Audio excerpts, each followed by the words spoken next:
पुष्पांजलि और प्रार्थना सभा का आयोजन, और खुद प्रधानमंत्री पहुंच गए हैं यहां पर। और साथ ही आपको बता दें कि और भी जो बड़े नेता हैं वो इस पुष्पांजलि कार्यक्रम में पहुंचे हैं। आपको बता दें, सुशासन दिवस के रूप में भारतीय जनता पार्टी आज अटल बिहारी वाजपेयी जी की जयंती को मनाती हैं। और सबसे पहले हम तस्वीर इस वक्त आपको दिखा रहे हैं, अटल स्मारक की तस्वीर, जहां पर श्रद्धांजलि सभा और का कार्यक्रम जो है वो रखा गया है। और राजनाथ सिंह आपको रक्षा मंत्री नजर आ रहे होंगे, प्रधानमंत्री नरेंद्र मोदी आपको नजर आ रही हैं, और पूर्व पीएम अटल बिहारी वाजपेयी जी को श्रद्धांजलि देने के लिए यहाँ पर सभी वरिष्ठ नेता पहुंचे हैं। और उपराष्ट्रपति जगदीप धनखड़ जी भी अब पहुंच गई हैं, और ओम बिरला स्पीकर लोकसभा के वो भी इस प्रार्थना सभा में पहुंचे हैं। और क्योंकि इस वक्त जो है मौसम काफ़ी ठंडक भरा है, वो भी हमें इन तस्वीरों में साफ तौर पर नज़र आ रहा है, क्योंकि दिल्ली में इस वक्त धुंध छाई हुई है और आसमान बिल्कुल भी साफ नहीं है। और अटल स्मारक से हम ये सीधी तस्वीर इस वक्त आपको दिखा रही हैं।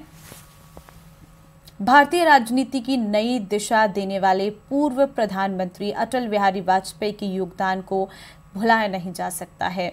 25 दिसंबर को देश अपने नेता की जन्म जयंती मना रहा है और श्रद्धा सुमन अर्पित कर रहा है।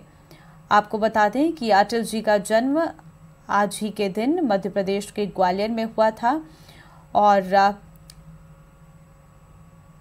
अटल जी को आज भी सब लोग याद करते हैं, क्योंकि वो एक ऐसे नेता हैं जिनकी स्वीकार्यता पार्टी लाइन, धर्म, जाति से हटकर हर दल, हर वर्ग, हर उम्र के लोगों में है। और काफ़ी लंबे समय तक विपक्ष में रहते हुए भी अटल बिहारी वाजपेयी में कभी भी अपने राजनीतिक विरोधियों के लिए भेदभाव नहीं देखा गया था। और हम तस्वीर इस वक्त आपको अटल स्मारक से लगातार दिखा रहे हैं। प्रधानमंत्री, उपराष्ट्रपति, स्पीकर ओम बिरला, जेपी नड्डा, रक्षा मंत्री राजनाथ सिंह, सभी इस वक्त जो है, और राष्ट्रपति द्रौपदी मुर्मू जी भी पहुंच गई हैं अटल स्मारक। और अब यहाँ पर जो है सबसे पहले वो श्रद्धांजलि अर्पित करेंगी।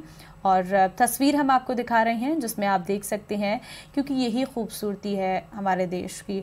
राष्ट्रपति, फिर उपराष्ट्रपति, प्रधानमंत्री भी पहुँचे हैं, और साथ ही साथ आपको और भी नजर आ रहे होंगे बड़े नेतागण, रक्षा मंत्री राजनाथ सिंह, बीजेपी के राष्ट्रीय अध्यक्ष जेपी नड्डा, लोकसभा स्पीकर ओम बिरला, और सबसे पहले यहाँ पर राष्ट्रपति द्रौपदी मुर्मू जो हैं पूर्व पीएम अटल बिहारी वाजपेयी जी को श्रद्धांजलि देंगी, उन्हें श्रद्धा सुमन अर्पित करेंगी।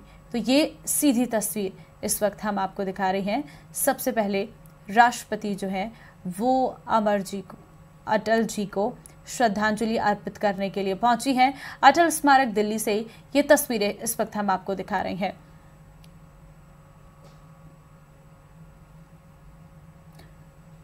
दरअसल आज जो है अटल जी की जयंती है, और सबसे पहले यहाँ पर राष्ट्रपति द्रौपदी मुर्मू ने अटल जी को श्रद्धांजलि दी है। उन्हें श्रद्धा सुमन अर्पित करती हुई वो नजर आई हैं और नमन करती हुई नजर आई हैं। ये तस्वीर सबसे पहले आपको हम दिखा रहे हैं।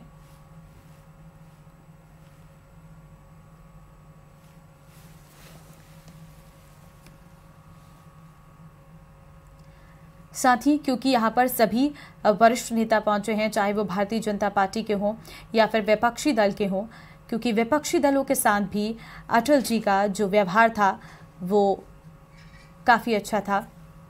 इस वक्त हम सीधी तस्वीर आपको दिखा रहे हैं पुष्पांजलि और प्रार्थना सभा का ये आयोजन। अटल स्मारक पर श्रद्धांजलि देने के लिए पहुंचे भारतीय जनता पार्टी के तमाम वरिष्ठ नेता। सबसे पहले तस्वीर हमने राष्ट्रपति की आपको दिखाई थी, अब उपराष्ट्रपति जगदीप धनखड़ ने भी श्रद्धा सुमन यहाँ पर अटल तस्वीरें देखने को मिल रही हैं। और फिलहाल क्योंकि आज अटल जी को याद किया जा रहा है, उनकी जयंती पर अटल जी जिस तरीके का उनका व्यवहार था, चाहे वो सत्ता में रही हो, चाहे वो विपक्ष में रही हो, सबके साथ उनका विनम्र भाव ही आज लोगों को याद है। 3 बार भारत के प्रधानमंत्री रहे अटल बिहारी वाजपेयी जी, और क्योंकि सबसे पहले 1996 में वो 13 दिनों के लिए प्रधानमंत्री बने थे और बहुमत साबित नहीं कर पाने की वजह से उन्हें इस्तीफा देना पड़ा था। दूसरी बार 1998 में प्रधानमंत्री बने। सहयोगी पार्टियों के समर्थन वापस लेने की वजह से 13 महीने बाद 1999 में फिर आम चुनाव हुए थे और 13 अक्टूबर 1999 को वो तीसरी बार प्रधानमंत्री बने। इस बार उन्होंने 2004 तक अपना कार्यकाल जो है वो पूरा किया। अटल बिहारी वाजपेयी देश के उन नेताओं में से एक हैं जिन्हें पार्टी के दायरे के बाहर सभी से सम्मान मिला था। बावजूद इसके 2014 के दिसंबर में अटल बिहारी वाजपेयी को भारत रत्न देने का ऐलान किया गया। मार्च 2015 में तत्कालीन राष्ट्रपति प्रणब मुखर्जी ने प्रोटोकॉल तोड़ा और अटल जी को उनके घर जाकर भारत रत्न से सम्मानित किया था।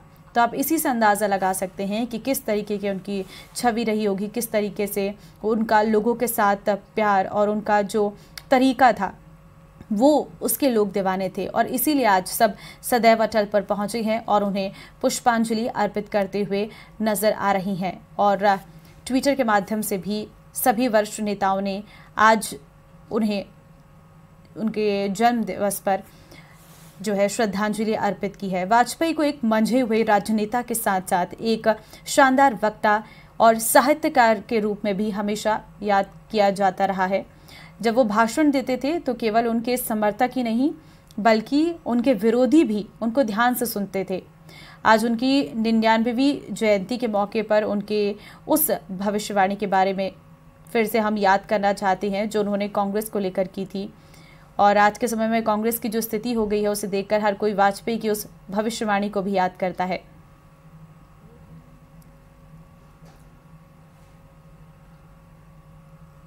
और आज क्योंकि उन्हें याद किया जा रहा है, आपको बता दें 1996 में प्रधानमंत्री पद से इस्तीफा देने से पहले वाजपेयी जी ने ऐतिहासिक भाषण दिया था। उन्होंने विपक्ष पर जमकर निशाना साधा था। उनके भाषणों को भी याद किया जाता है, उनके व्यवहार को, उनके द्वारा कही गई बातें आज भी सभी को याद हैं।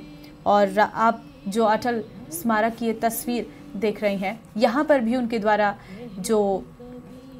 जिस तरीके से उनका व्यक्तित्व था उनके बारे में कई पंक्तियां जो हैं वो लिखी गई हैं दीवारों में, आज भी आप देख सकती हैं।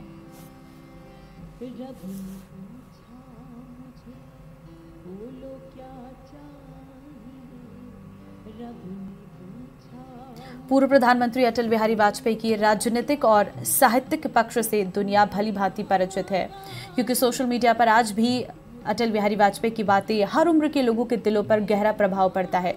चाहे संसद में उनकी राजनीतिक बात हो या साहित्य के मंच पर उनकी कविताएं, अटल बिहारी वाजपेयी की बातों में राष्ट्र प्रेम हमेशा सर्वोपरि रहा है। और आज क्योंकि उनकी 99वीं जयंती है, उनकी प्रेरक बातों को याद सब कर रही हैं जो हमेशा अमर रहेंगे। उनके जिस तरीके से वो भाषण देते थे और क्योंकि वो साहित्य की दुनिया में भी अपना एक नाम उनका बड़ा था, उनकी जो कविताएं थी वो हर मंच से वो सुनाते रही हैं और कुछ कविताएं उनकी बहुत प्रचलित भी रही हैं। और आज भी हर उम्र के लोग जो है उनकी उन कविताओं को याद करती हैं। उनके द्वारा कही गई वो पंक्तियाँ आज भी आपको दीवारों पर नज़र आ रही होंगी कि किस तरीके से वो अपनी पंक्तियों से लोगों के मन को छू जाते थे। उनकी बातें हर उम्र के लोगों को पसंद थी। एक प्रखर नेता और वक्ता के रूप में उन्हें जाना जाता था। उनके हाजिर जवाबी का कोई मुकाबला नहीं था। वे बात का इतना बेबाकी से जवाब देते थे कि पूछने वाला शख्स भी चौंक जाता था। क्योंकि एक बार जब वो पाकिस्तान का एक किस्सा था, जब एक महिला पत्रकार ने अटल जी से भारी सभा में शादी का प्रस्ताव दिया था, तो इसके जवाब में उन्होंने ऐसा जवाब दिया था कि न सिर्फ पाकिस्तान बल्कि पूरी दुनिया में हैरानी मच गई थी। ये किस्सा भी सबको याद है कि किस तरीके से वो जवाब देते थे। कोई भी सवाल आप उनसे करिए। और भारतीय जनता पार्टी को शिखर पर ले जाने के लिए भी उनका एक बड़ा योगदान था, क्योंकि वो सिर्फ पार्टी को नहीं बल्कि जनता से उनका जो लगाव था वो बहुत ज़्यादा था और शब्दों के जादूगर उन्हें कहा जाता था। एक करिश्माई नेता के रूप में उन्हें जाना जाता था। एक ऐसी प्रखर और मुखर सोच का नाम है जिसे देश के लोग, देश के राजनेता, देश के कवि, देश के पत्रकार समय समय पर रोशनी लेते रहेंगे। वाजपेयी एक ऐसे करिश्माई नेता थे जो न सिर्फ भारतीय राजनीति के शिखर पर तक पहुंचे बल्कि अपनी खास शैली से विपक्ष और पक्ष से लेकर आम लोगों के दिलों पर किसी राजा की तरह उन्होंने राज किया है। वो शब्दों के जादूगर थे। हर बात बहुत